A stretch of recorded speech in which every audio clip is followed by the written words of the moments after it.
Con todas y con todos, gracias por asistir a esta convocatoria del Departamento de Estudios Políticos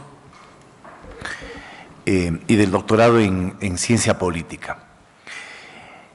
A mí me da mucho gusto presentar hoy día a Julio Paltán López. Julio es estudiante del doctorado, también hizo la maestría en Políticas Públicas aquí en Flaxo, y él tiene una licenciatura en Sociología en la Católica, en la Universidad Católica. Y tiene alguna experiencia como docente y algunas publicaciones que recogen la trayectoria de su trabajo investigativo. La presentación que él va a hacer hoy día aquí tiene como título Situación y perspectivas de la izquierda latinoamericana a inicios del siglo XXI. Y es parte o se inspira esta presentación de lo que yo he hablado con Julio antes de organizar este evento, en un ensayo que él escribió para un concurso de ensayos organizado por el Consejo Latinoamericano de Ciencias Sociales, alrededor de los dilemas de la izquierda y de las fuerzas progresistas en América Latina. Julio presentó su ensayo y fue uno de los 4 ensayos ganadores, y ese ensayo fue luego publicado en un libro de Claxo. Entonces, me da mucho gusto haber organizado este evento. Quisiéramos que esta presentación, esta charla de Julio, inicie una serie de presentaciones de los estudiantes que están cursando el doctorado, tanto con trabajos que ellos ya hayan elaborado, hayan presentado, hayan publicado, como con avances de investigación que estén realizando como parte de su proceso de formación y de investigación doctoral.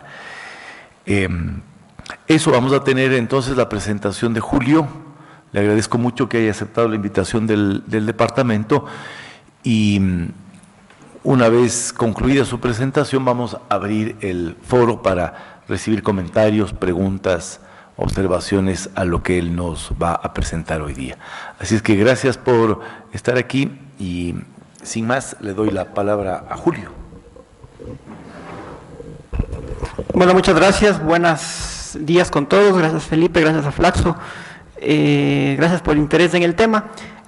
Bueno, efectivamente, como Felipe venía anunciando, esta presentación se basa en un ensayo que organizó el Consejo Latinoamericano de Ciencias Sociales en el año 2017 respecto a un concurso de ensayos que se preguntaban cuál es el balance o cuáles son los dilemas del progresismo de la izquierda en América Latina. Entonces, este trabajo me demandó pues 5 o 6 meses, 4 meses para ser más, de bastante investigación, sobre todo bibliográfica, investigación digital también.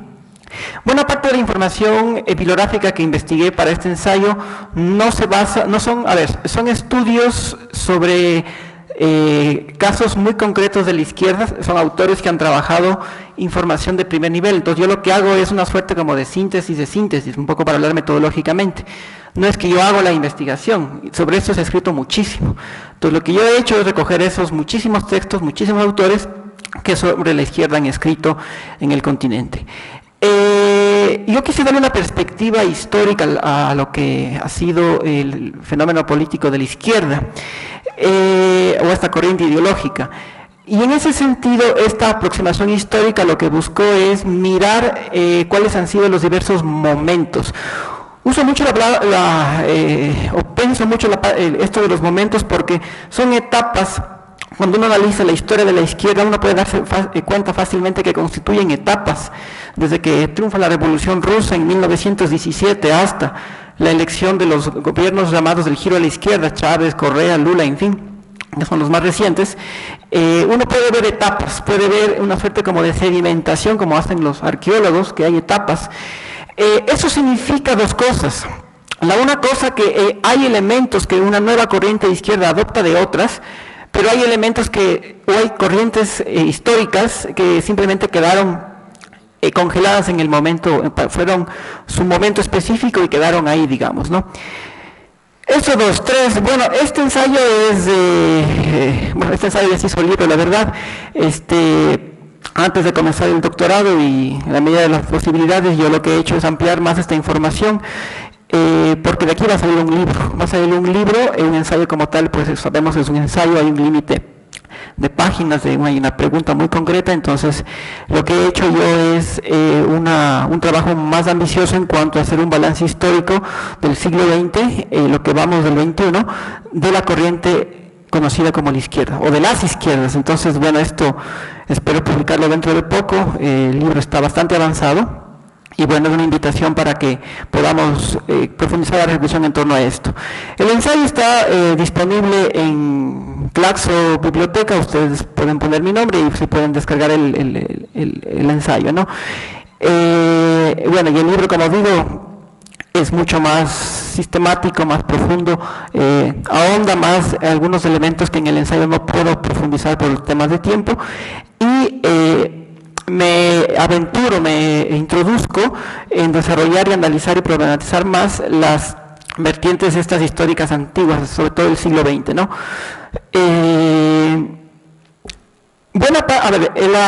Más que una aproximación desde un enfoque teórico, lo que aquí voy a hacer es presentar, como digo, momentos, etapas, y cuáles han sido sus dilemas, sus premisas, cuáles fueron las concepciones teóricas sobre las cuales estas partieron. En esta presentación, en esta mañana, por igual tema de tiempo, voy a enfocarme fundamentalmente en analizar el giro a la izquierda de los últimos 15, 20 años en nuestro continente, en Hispanoamérica, tomando como punto de análisis, punto de reflexión, el asunto de la democracia, ¿ya? Y eso significa dos cosas. ¿En qué medida estos gobiernos fueron o no democráticos y en qué medida estos gobiernos abrieron o no posibilidades para un nuevo tipo de democracia que vaya más allá de los cánones clásicos liberales? Es decir, formatos de democracia participativa, formatos de democracia deliberativa, como buena parte de la tradición teórica lo ha denominado.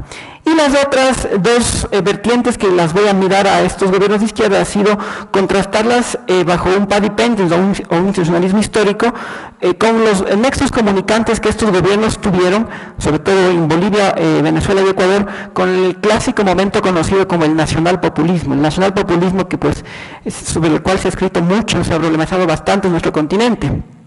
Muchos elementos, de hecho, de los gobiernos que vimos en los últimos 15 años, no digamos que reeditan, pero sí tienen elementos muy sintomáticos, elementos muy parecidos con el momento nacional popular. Recordemos que el institucionalismo histórico enfatiza los momentos claves en un largo periodo histórico, y mira cómo esos momentos ejercen efectos, ejercen como una especie de ondas expansivas con el transcurrir del tiempo. Y bueno, la cuarta vertiente tiene que ver con el análisis, la problematización de la recuperación del Estado que hacen estos gobiernos en relación al tema del desarrollo, en relación al modelo o formato económico de desarrollo que han impulsado estos regímenes. Bueno, en el ensayo van a ver, hay otras corrientes, en el libro también que lanzaré también hay otras vertientes como las guerrillas, el tema de la socialdemocracia en el continente, la democracia cristiana, los movimientos de las izquierdas comunistas en el continente, el anarquismo, pero bueno, eso es meternos en el siglo XX y eso, como digo, dejo planteada la invitación para la presentación del libro. Bueno, comienzo entonces sin más con los enfoques justamente bajo los cuales yo parto de este estudio, ¿no? Como lo dije, es finales del siglo XX, inicios del XXI, tomando en consideración los elementos presentes. Voy a hacer mucho énfasis en esto en la caída del muro, 1989, ¿no? ¿Qué repercute, qué cambia al respecto sobre este tema? Algunas fundaciones políticas debatieron mucho sobre este tema cuando en el 2013 o 14, perdón, se cumplieron los 25 años de la caída del muro, ¿no? El caso de la Fundación Rosa Luxemburgo, la cito. Bueno, los enfoques bajo los cuales voy a presentar esto están ligados en estos cuatro aspectos que ustedes pueden ver. Como digo, el nacionalismo histórico es un ensayo que tiene mucho de historia política comparada. Emplea una categoría analítica de tradición política muy desarrollado por el politólogo Fernando Mieres, académico Fernando Mieres, y por el historiador británico Alan Knight. Alan Knight tiene unos brillantes estudios respecto al populismo, la izquierda en el continente. Es quizá uno de los cerebros que más conocen el mundo sobre la Revolución Mexicana. Y bueno, finalmente trato de hacer una suerte de balance en cuanto a los legados que estas vertientes de izquierda dejaron en el continente. Bueno, comienzo con la vertiente, primero comienzo con el asunto del autoritarismo, el tema de la democracia. Parte por el tema de los países andinos, Venezuela, Bolivia y Ecuador. Tenemos experiencias o experimentos de ejercicios de democracia plebiscitaria. Hay elementos de grandes mayorías que apoyan a estos procesos de cambio. Chávez en 98 en Venezuela, 2006 con Morales en Bolivia y 2007 acá en Ecuador con Rafael Correa.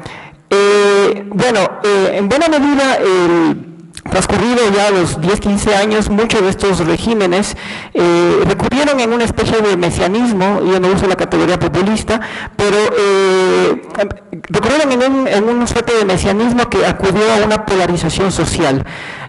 Muchos académicos que han estudiado esto del populismo pues lo miraban así, y efectivamente ha habido polarización. Si uno mira lo que pasó en Venezuela antes del año 2002 y también posterior, en Ecuador también esto se fue agudizando, sobre todo en el último gobierno de Correa. Hay nuevas constituciones que reasientan el presidencialismo. La forma en cómo conciben la democracia, cómo conciben el gobierno, no parte de las premisas, cuando uno brinda sus ejercicios, bajo los principios liberales de la democracia tocquevilliana, bajo los cuales concibe recordemos, como un juego de pesos y contrapesos donde las mayorías, sin freno alguno, constituyen un gran peligro. Esto está muy presente en el primer tomo de la democracia en América, de Tocqueville, ¿no? Sino que conciben al juego político como lo concibe Carl Schmitt, en este juego de enemigo-amigo, juego de alianzas o juego de disputa, de confrontación, ¿no? Esto se pudo palpar claramente en temas o en aspectos muy ligados como afectación a los derechos de posesión, temas de prensa, persecución de temas de opinión, judicialización. En otros casos han habido las represiones. Esto fue hasta el año 2018. Las manifestaciones en Nicaragua habían dejado 535 muertos. En Venezuela, pues la cifra es 5.000. Probablemente sea más, sin contar los exiliados, ¿no? Aquí también plantea salió un aspecto muy clave que tiene que ver la relación de esta izquierda con cómo concibió el Estado. Miriam Blanco, una académica acá ecuatoriana de la Universidad Andina, ella planteó cómo la izquierda del socialismo del siglo XXI se entrampó a la hora de acceder al Estado. Entonces, ¿esto qué significó para la izquierda el acceder a este Estado? Fue muy distinto en Venezuela, en Bolivia y Ecuador. En Venezuela el proceso devino en una nueva élite, acá en el siguiente punto lo planteo, una boliburguesía ligada a un poderosísimo estamento militar que se enriqueció a raíz del boom petrolero, y esto no es nuevo en Venezuela. Esto ocurrió previo a los pactos de punto fijo. Si uno analiza el gobierno de Marco Pérez Jiménez, hay muchos elementos que uno sorprendentemente encuentra con el chavismo, ¿no? Una visión autoritaria del poder, militares que apelan directamente a las masas desposeídas, la preocupación por usar el petróleo como elemento de mejora de condiciones de vida. También podemos palpar en ese mismo sentido la relación del Estado en el caso ecuatoriano.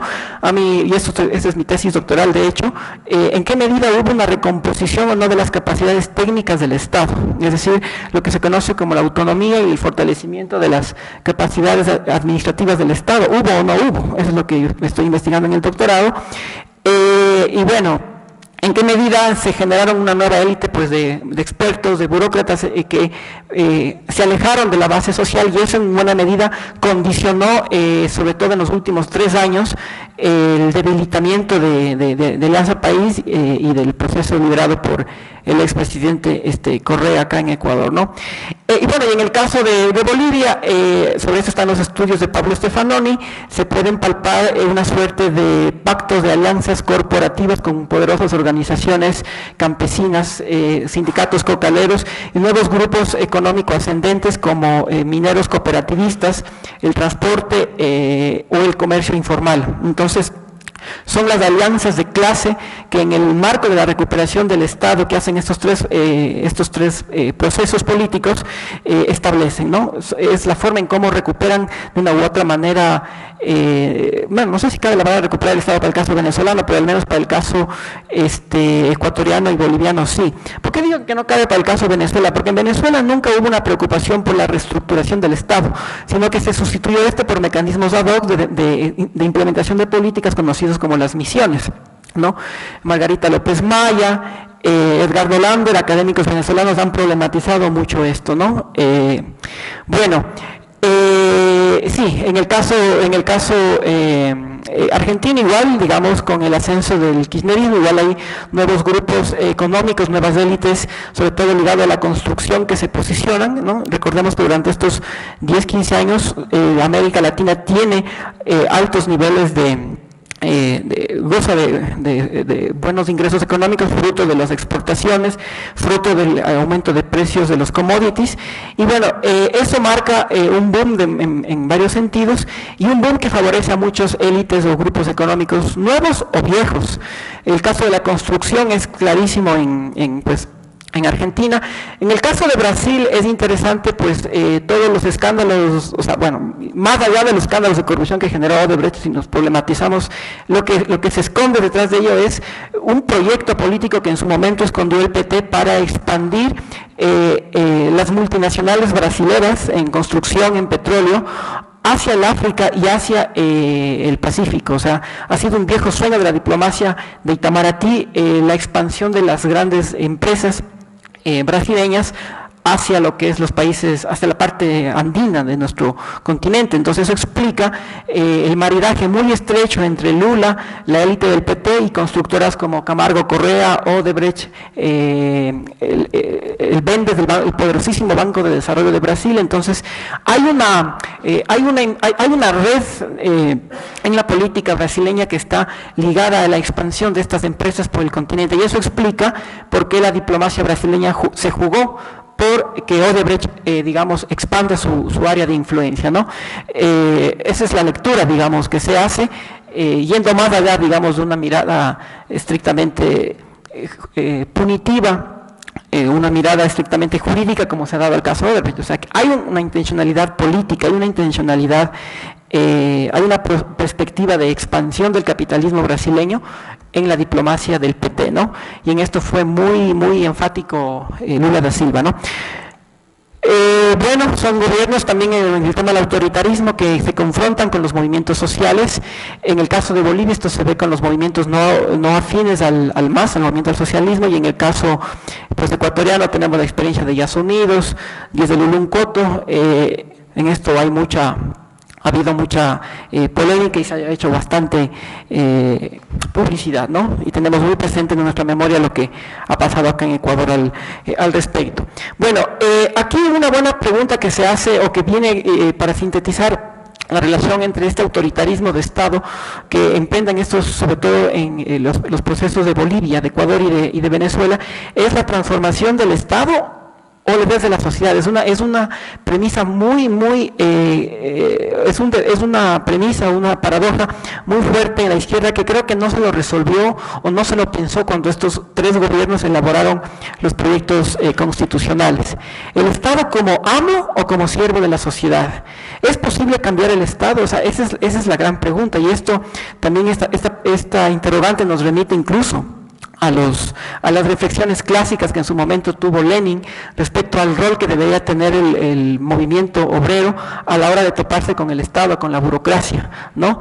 Él dijo una frase muy caricaturesca o muy sintomática al respecto, al plantear que llegará un momento en que el Estado sea una cosa tan simple que hasta un cocinero podrá administrar el Estado. Entonces, aquí hay un asunto muy sensible que creo que la izquierda no discutió. Pero en su momento, creo que esta premisa, este tema de cambiar la sociedad, cambiar las cosas desde el Estado, desde la sociedad, sí se lo planteó en su momento en la corriente anarquista, ¿ya? Por tiempo no voy a desarrollar esto, pero se lo planteó la corriente anarquista, como digo, ¿no? Y bueno, aquí también pudimos palpar cómo el Estado, al menos y eso fue evidente en el caso ecuatoriano, como una disputa de facciones de clase, como lo concibió Nikos Poulantzas, es decir, diversas coaliciones de clases sociales que se disputaban el control de este Estado. Eso fue clarísimo eso era Alianza País, digamos,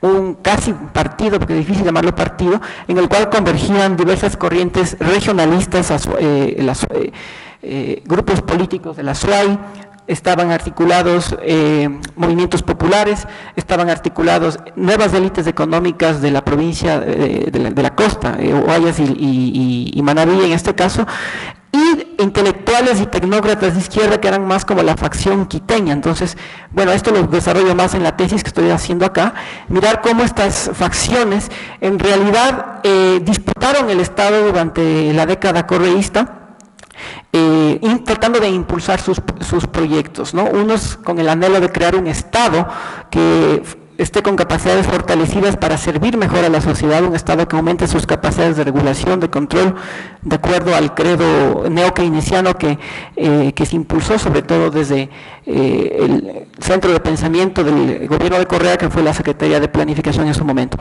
Bueno, prosiguiendo, otro de los temas claves que ya lo mencioné anteriormente es el asunto del nacionalpopulismo, ¿no?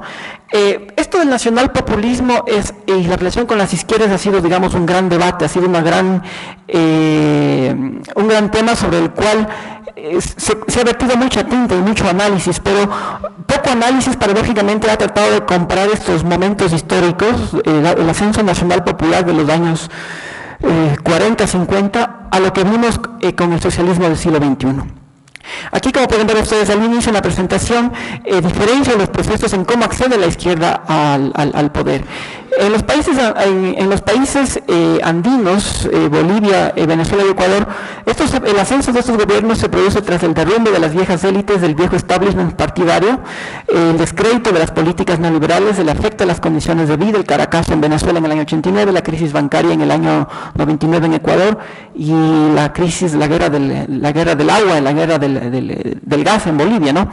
Pero es diferente, digamos, matizar por región, porque en Centroamérica, por ejemplo, el ascenso de guerrillas de exguerrillas como los sandinistas o el Farabundo y Martí, se produce pues una vez que estos exguerrillas, digamos, han participado ya dentro del juego político electoral, o sea, ascienden dentro del juego democrático, el juego electoral, ¿no?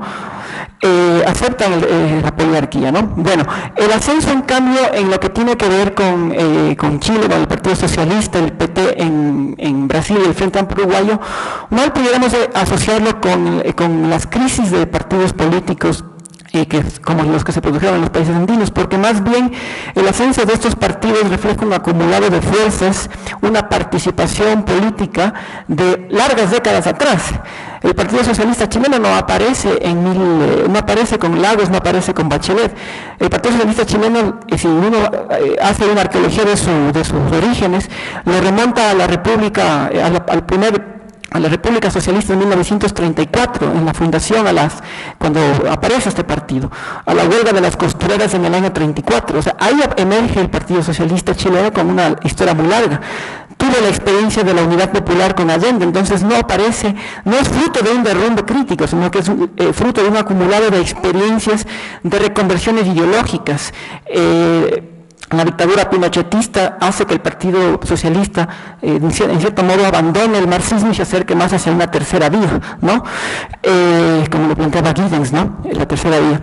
En el caso en Brasil, bueno, el PT y es fruto de las luchas sociales contra las dictaduras de los años 70, asciende poco a poco, conquistando espacios de gobierno locales, con una amplia alianza entre trabajadores, movimientos populares y las viejas organizaciones cristianas de base, y el partido del Frente Amplio pues es una coalición de fuerzas de izquierda muy heterogéneas que pues fueron partícipes y también víctimas de la dura represión que hubo a las dictaduras militares. O sea, estos tres países, digamos, estas tres izquierdas, estos tres partidos de izquierda, tienen en su historia, tienen en su trayectoria política la lucha, pero también la afectación de lo que fueron los regímenes, las dictaduras militares, ¿no? En estos tres países, Pinochet en Chile, el caso de Juan María Bordaberry en Uruguay, un pacto civil militar fue lo que hubo allá, en el tema autoritario, y bueno, la dictadura militar brasileña que pues tuvo también varios momentos. Bueno, ya lo dije, en el caso de Andino, claro, esto se produce por derrumbe de los viejos sistemas de partidos. En los países andinos entonces aparecen unas nuevas constituciones, nuevas hegemonías. Aquí he puesto pues el MAS, el Movimiento Quinta República, como se llama en su primer momento el chavismo, país en el caso de Ecuador. Bueno, he puesto acá el caso de Morena de México. Quizá, digamos, México, con el ascenso de 2018 de López Obrador, en alguna medida, y esto es un tema de discusión, puede o no parecerse con lo que pasó acá en los países andinos. El binomio PRI-PAN en México se derrumba.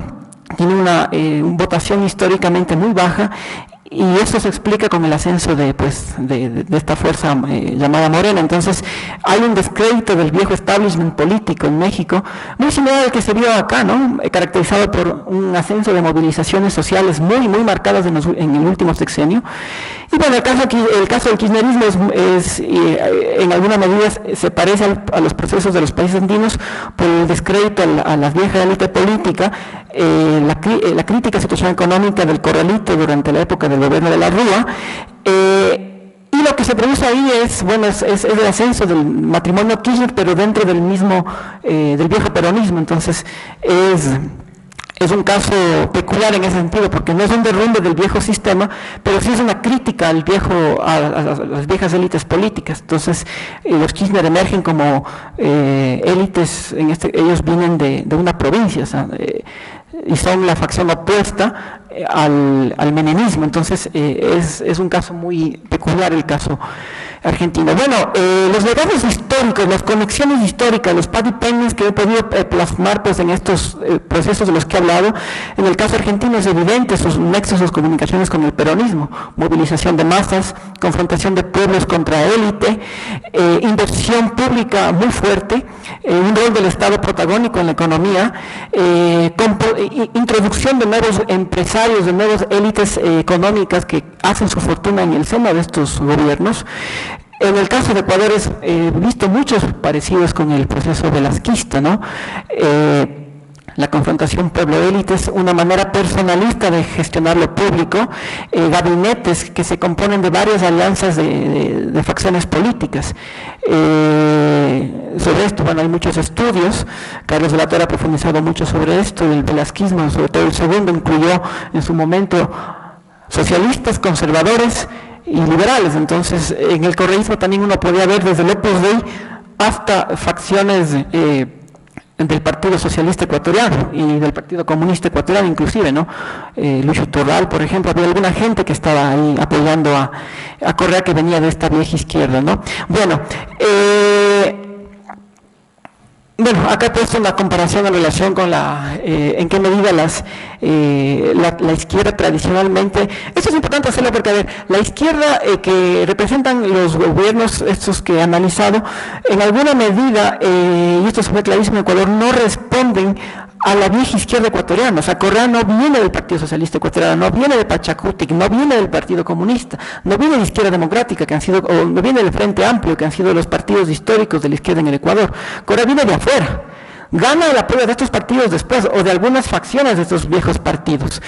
Y aquí, bueno, esto sienta una gran interrogante de por qué estos partidos históricamente necesitaron siempre de un mesías, de un caudillo que aparezca, cuando no pudieron históricamente acumular procesos de formación de base social y de esa manera disputar la política. Entonces, acá, bueno, hay algunos planteamientos que lo señalaba en el ensayo y en el libro lo profundizo más, que es la desconexión de las élites intelectuales, los grupos medios, las clases medias que históricamente estuvieron ligados a los partidos de izquierda, y su desconexión con el mundo popular, ¿no? Y eso es clarísimo también en el caso peruano. Si uno ve por qué la izquierda fracasa en el Perú, es justamente por la desconexión que existe, que en su momento lo planteó el Sendero Luminoso y los diversos partidos de Izquierda Unida con el mundo popular. Entonces, históricamente, ha habido esto también ha escrito mucho el Hernán Ibarra, la desconexión que ha habido pues entre los sectores medios con los campesinos, con los sectores populares. Han habido excepciones, por supuesto que sí, en el caso de la izquierda ecuatoriana, el caso del Conejo Velasco, en fin, pero no voy a desarrollar mucho más porque me puedo tomar toda una tarde hablando de esto. Bueno, quiero avanzar con el tercer punto, que tiene que ver con el asunto de la relación entre el Estado, el rol del Estado en estos nuevos gobiernos que emergen a principios del siglo XXI. Hay, como dije ya, un activismo estatal. Eso significa nacionalizaciones, regulación, aumento de la inversión pública, distribución mediante programas sociales, programas públicos, los bonos aquí en Ecuador, las misiones en Venezuela, los programas de asistencia a madres solteras, a ancianos, a discapacidades, que también los implementa con mucho énfasis Evo Morales en Bolivia. Un asunto por la modernización del Estado, ¿no? Fueron proyectos que, en el caso ecuatoriano esto fue más palpable, al menos el asunto de la modernización, o sea, fueron procesos políticos que dieron una ilusión de la mano de la inversión pública y de la recuperación del Estado de reeditar un proceso de modernización, ¿no? Carreteras, puentes en universidades de lujo, nuevos emporios de consumo, ascenso de ciudades intermedias, aumento del consumo en general, ¿no? Eso lo pudimos ver al menos antes del 2014. Este afán por la modernización del Estado, por la modernización económica, tampoco es nuevo. En el caso ecuatoriano estuvo ligado a la tradición tecnocrático-militarista de izquierda. Los gobiernos de los regímenes, pensemos en la Revolución Juliana, pensemos en la dictadura del general Rodríguez Lara en Ecuador, y en el caso de Venezuela es sorprendente. El chavismo reedita en buena medida, como digo, muchos elementos del gobierno de Marco Pérez Jiménez o del mesianismo bolivariano que estuvo a principios del siglo XX pues presente en algunos gobiernos como el de a principios del siglo XX, ¿no? Yo le voy a acordar el nombre de estos presidentes de Venezuela de ese entonces. El asunto del nacionalpopulismo, que como tal confronta a las élites oligárquicas, ese fue el esquema que dominó buena parte de la política latinoamericana durante mediados del siglo XX, desde los años 30 en adelante. Las izquierdas que ascienden en el siglo XXI son izquierdas que, y esto es un punto que, digamos, marca una diferencia con 1989, la caída del muro.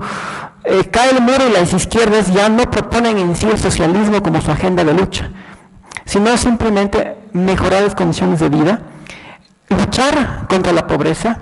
Hay una sensibilidad muy fuerte por la búsqueda de la igualdad, y para eso hacen uso de herramientas como el aumento de impuestos, la inversión pública, como dije, sobre todo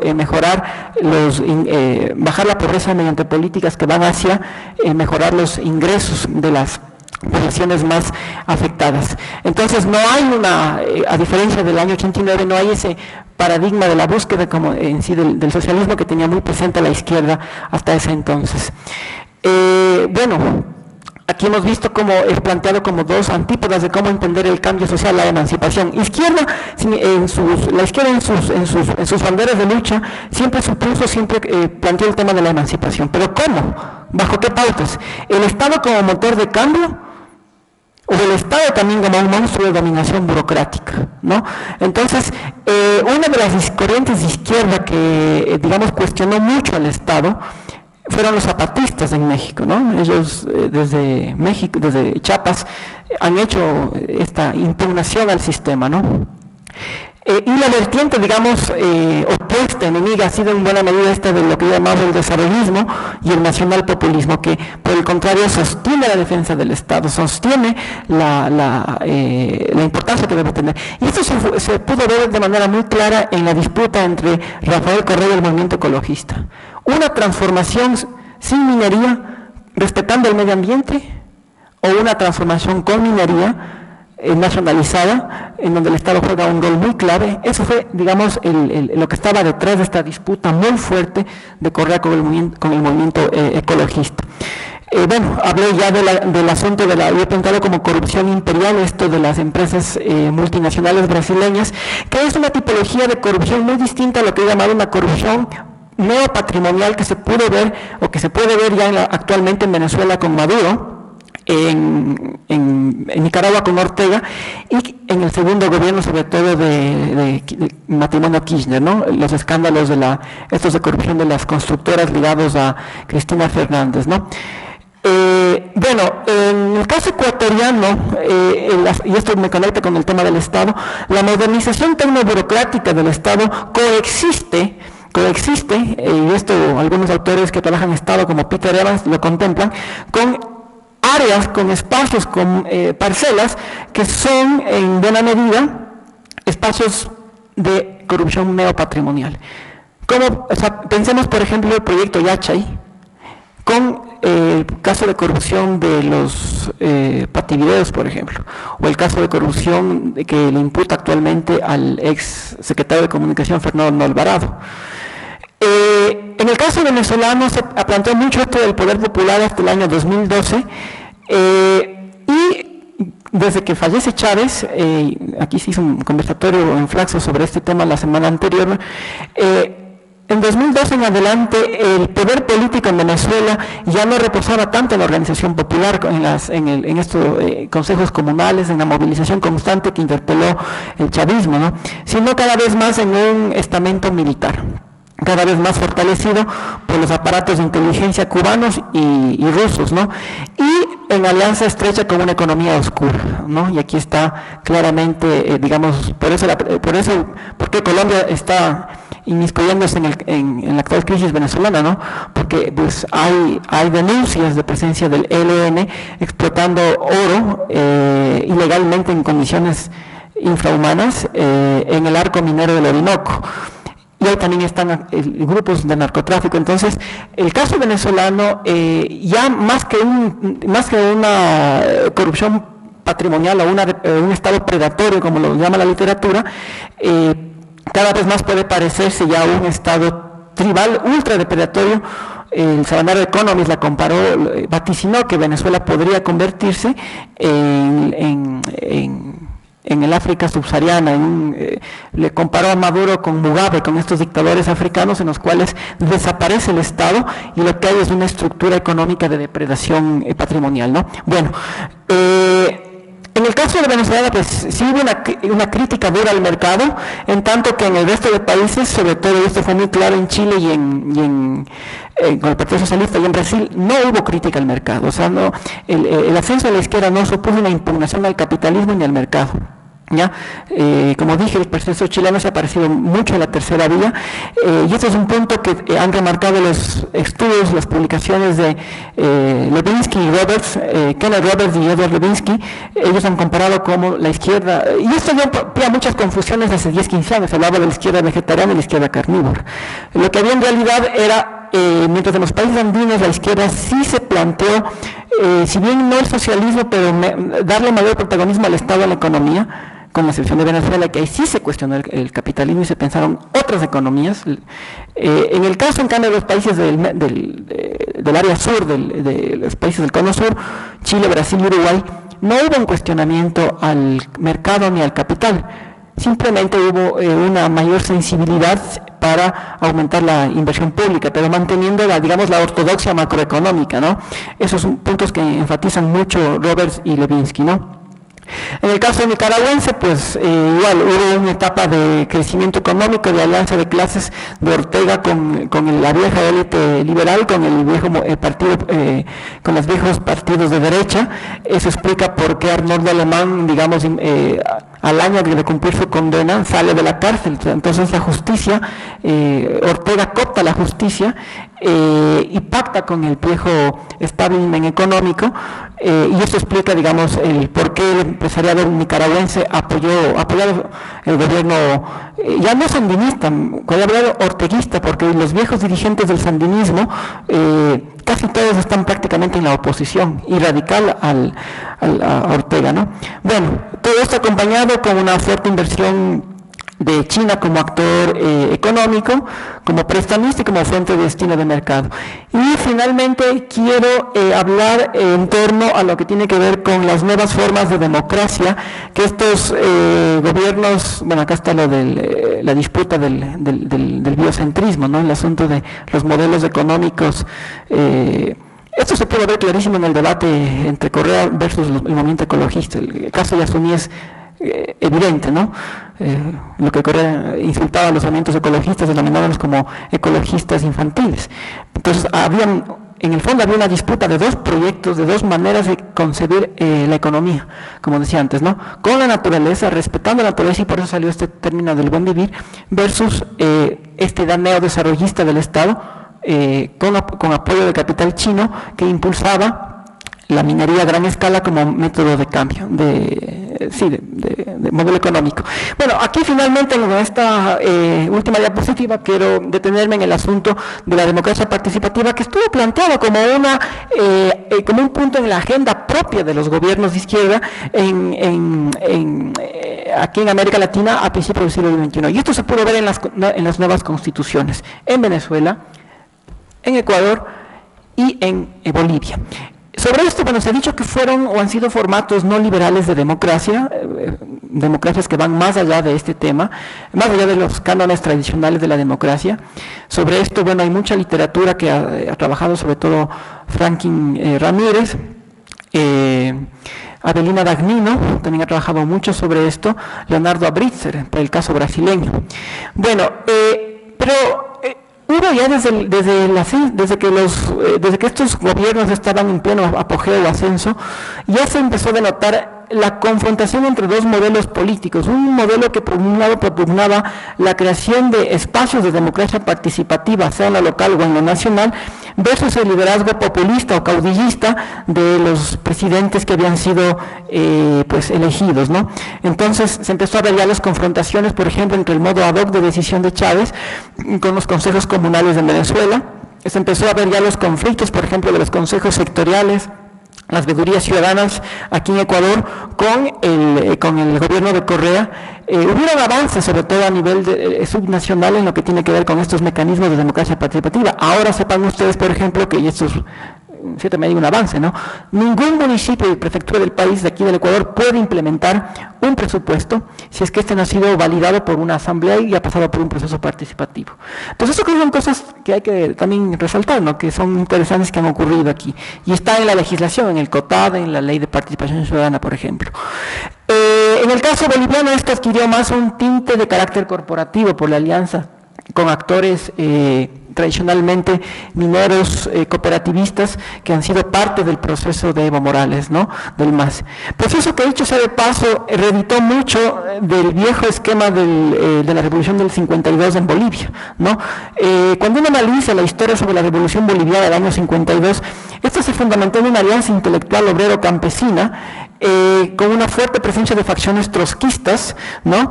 Buscó el reemplazo de la sustitución del ejército, inclusive se hicieron milicias mineras en esa época y se implementó el cogobierno, ¿no? Y aquí hubo una suerte de dos visiones entre Manuel Echín, que representaba fundador de la COP, la poderosa Central Obrera Boliviana, y Extensor, que era como el político que buscaba no un formato de Estado a lo trotskista, sino un formato de Estado más a lo convencional, podemos decir, a lo liberal, ¿no? Bueno, el proceso de Evo Morales Si bien tiene que ver confrontaciones con la COP, eso no podemos negarlo, Evo Morales afronta una durísima oposición de la Central Obrera Boliviana, pero su formato de esquema de poder es parecido. No llega mediante la insurrección armada, llega mediante el voto, mediante la lucha social que protagoniza contra las guerras contra la coca, contra la hoja de coca, la guerra contra el tema del gas, eso lo hace Evo Morales. Entonces es una lucha social la que se produce en Bolivia, desde el campo hacia la ciudad, ¿no? Pero articulando una amplia alianza de actores sociales que en un momento tuvo a la clase media, ahora está en la oposición, pero en su momento contó con el apoyo de facciones intelectuales, el apoyo pues Evo Morales. Uno de los pocos intelectuales que aún se mantienen con Evo Morales es el actual vicepresidente García Linera, pues que ha fungido como del asesor o el gurú que da las orientaciones del gobierno de Evo Morales, ¿no? Ya lo he puesto acá, la cogestión entonces es algo que está presente en los formatos de estos gobiernos, sobre todo en el boliviano más que nada.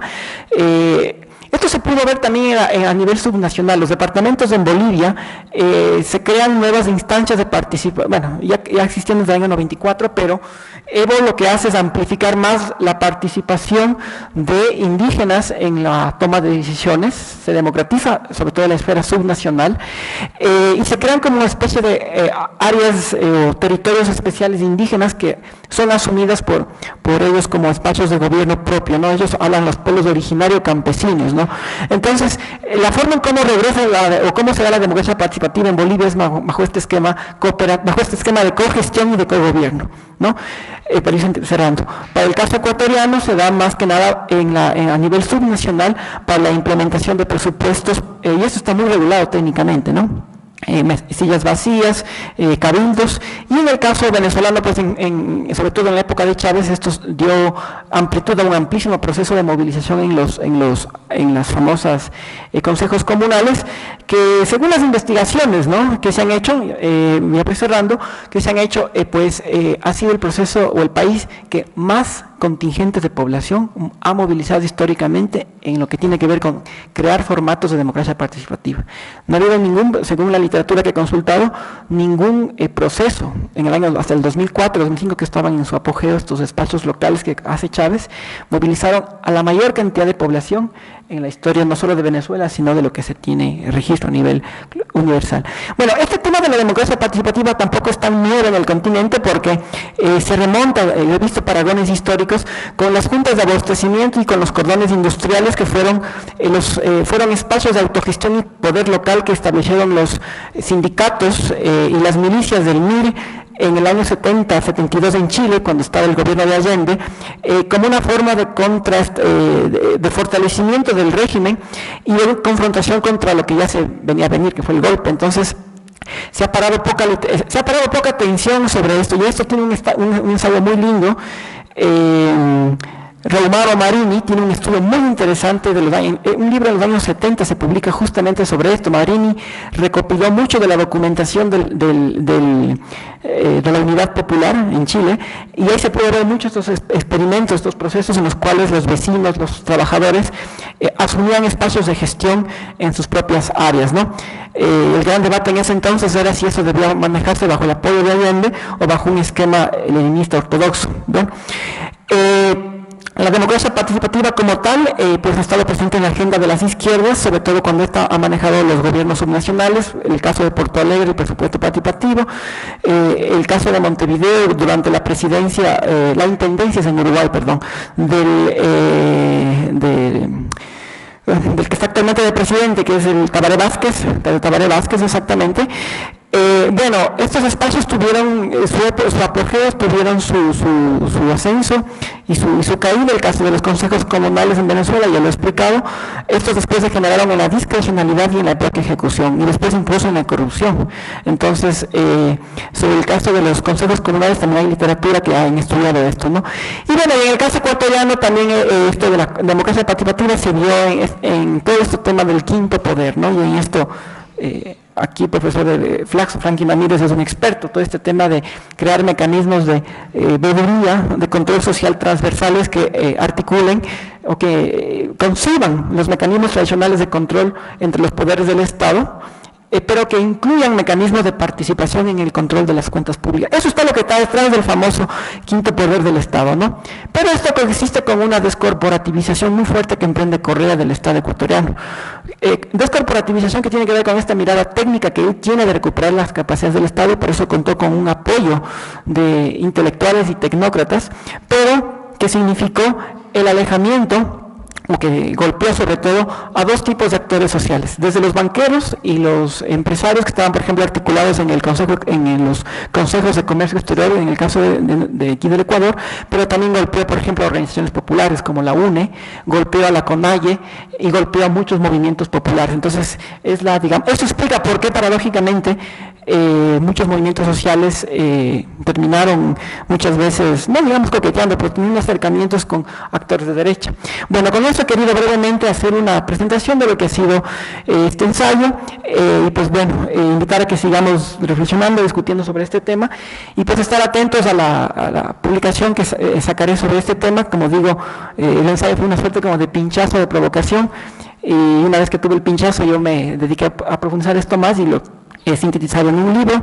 Y finalmente quiero también agradecer a una gran amiga mía presente aquí en esta sala, Diana Maza, quien gracias a ella fue que supe respecto a esta convocatoria, y a la cual quiero pues estar siempre agradecido por su interés y apoyo en esta investigación. Les agradezco bastante, agradezco a Flaxo, a Felipe, a los público aquí presente, y pues animémonos a seguir interesándonos en estos temas. Muchas gracias.